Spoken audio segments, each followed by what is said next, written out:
ਦੋ ਖੇਤਰਾਂ ਨੂੰ ਵੱਖਰੇ ਦੇਸ਼ਾਂ ਵਜੋਂ ਮਾਨਤਾ ਦੇਣ ਤੋਂ ਬਾਅਦ ਸਾਰੇ ਸਮੀਕਰਨ ਉਲਟ ਗਏ ਹਨ, ਜਿਸ ਨੂੰ ਜੰਗ ਟਾਲਣ ਦੀਆਂ ਕੋਸ਼ਿਸ਼ਾਂ ਲਈ ਵੀ ਝਟਕਾ ਮੰਨਿਆ ਜਾ ਰਿਹਾ ਹੈ।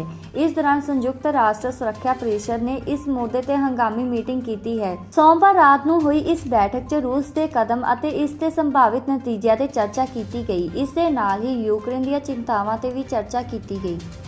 The provisional agenda for this meeting is letter dated 28 February 2014 from the Permanent Representative of Ukraine to the United Nations, addressed to the President of the Security Council, S/2014/136. The agenda is adopted. In accordance with Rule 37 of the Council's Provisional Rules of Procedure, I invite the representative of Germany and Ukraine to participate in this meeting. It is so decided.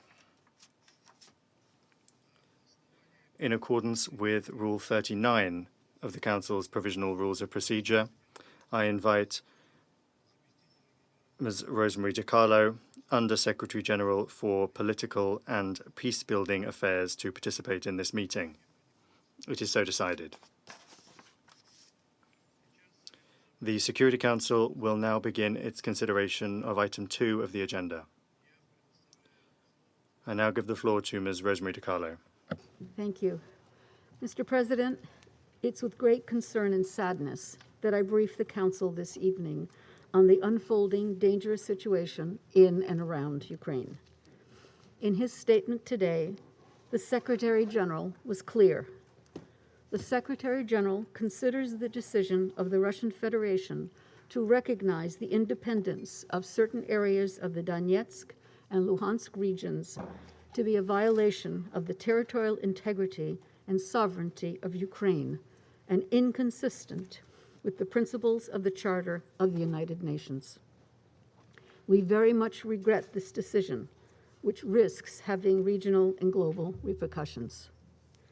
We also regret the order to deploy Russian troops into eastern Ukraine, reportedly on a peacekeeping mission.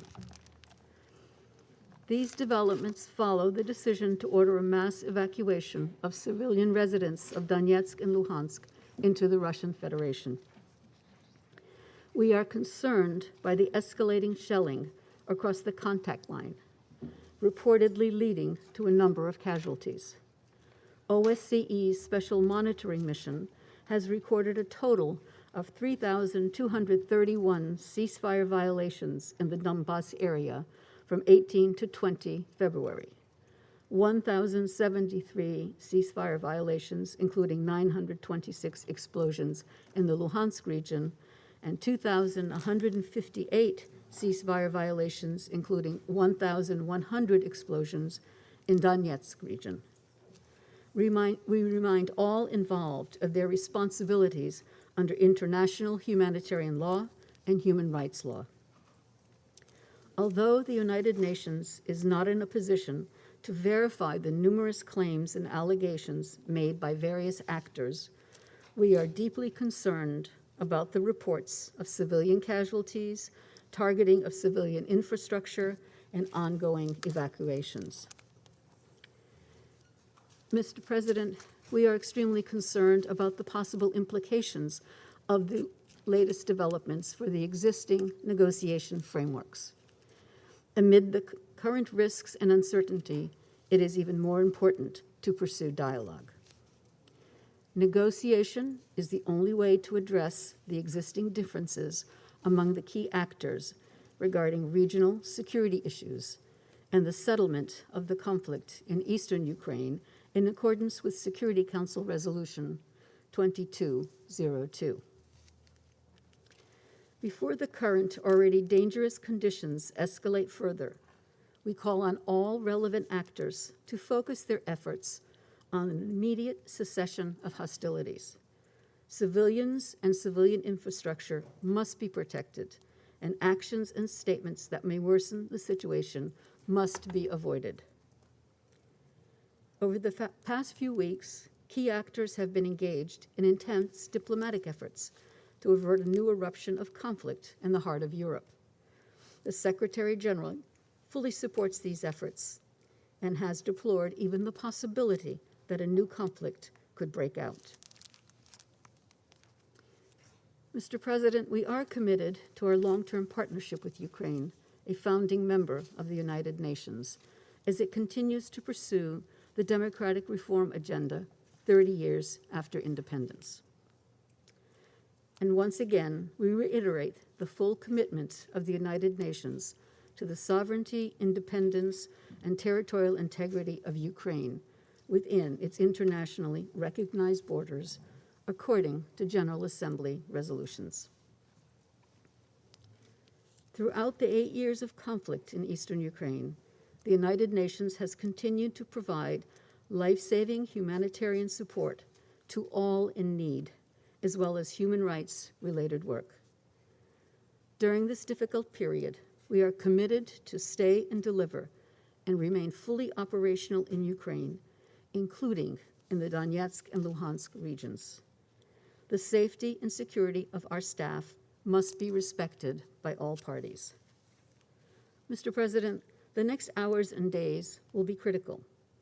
The risk of major conflict is real and needs to be prevented at all costs. I can assure you of the full commitment of the Secretary General to work toward a diplomatic resolution of the current crisis. Thank you, Mr. President.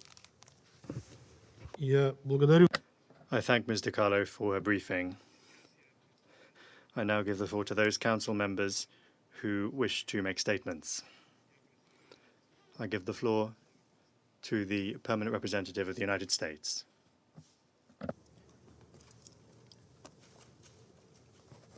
Thank you, Mr. President. Since World War II, the United Nations Charter, the key tenets of which this council is mandated to uphold, has stood as a bulwark to the worst impulses of empires and autocrats. Earlier today, Russia's President Vladimir Putin announced that Russia will recognize as independent states the so-called DPR and LPR regions, the sovereign territory of Ukraine, an area controlled by Russia's proxies since 2014. He has since announced that he will place Russian troops in these regions. He calls them peacekeepers. This is nonsense. We know what they really are. In doing so, he has put before the world a choice. We must meet the moment, and we must not look away.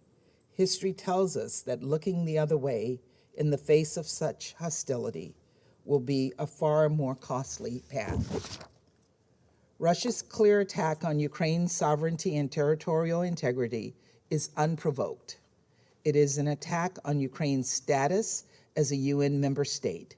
It violates a basic principle of international law, and it defies our charter. What is more, this move by President Putin is clearly the basis for Russia's attempt to create a pretext for a further invasion of Ukraine. The consequences of this action will be felt far beyond Ukraine's borders. We do not have to guess at President Putin's motives.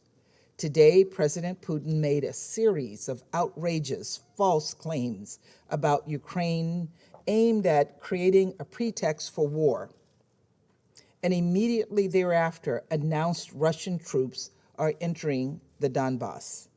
He claimed that Ukraine is seeking nuclear weapons from the West. This is not true.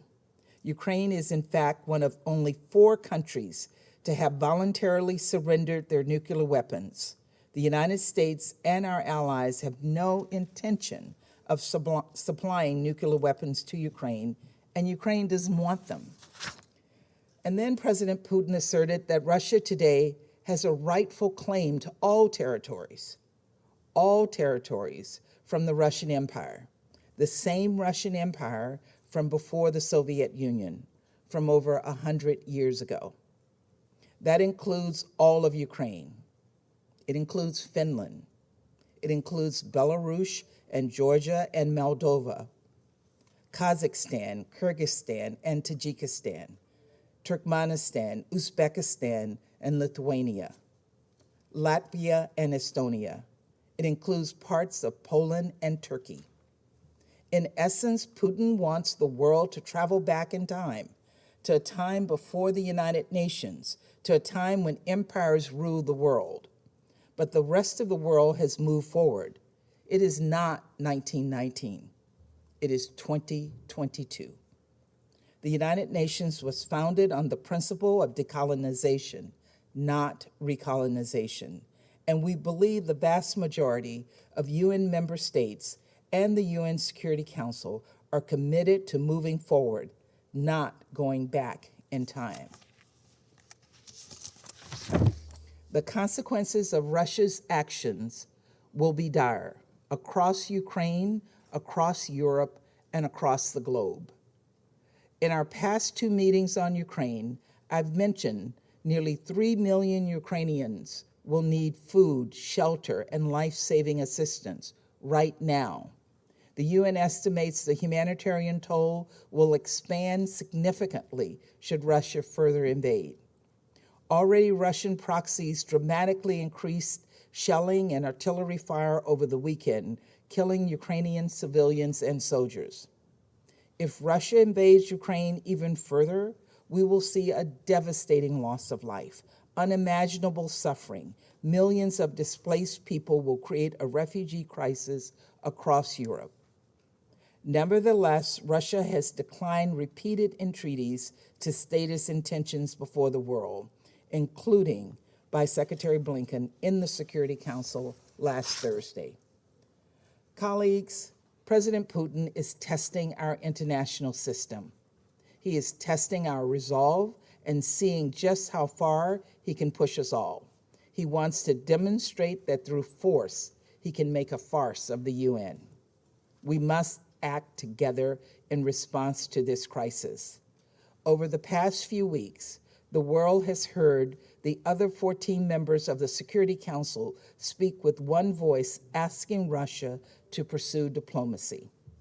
Other members of this council, even those who often align with Russia on other matters, have been clear that the sovereignty, independence, and territorial integrity of every UN member state should be respected and safeguarded, including Ukraine. That this is a basic norm of international relations and that it embodies the purpose of the UN Charter. The sequence of events that Secretary Blinken spelled out for this council last Thursday appear to be proceeding exactly as he predicted. Today, President Putin has torn the Minsk agreement to shreds. We have been clear that we do not believe he will stop at that. In light of President Putin's latest actions, we must all stand up for the principles upon which this organization was founded. President Biden issued an executive order today that will prohibit new investment, trade, and financing in the so-called DPR and LPR regions. Tomorrow, the United States will take further measures to hold Russia accountable for this clear violation of international law and Ukraine's sovereignty and territorial integrity.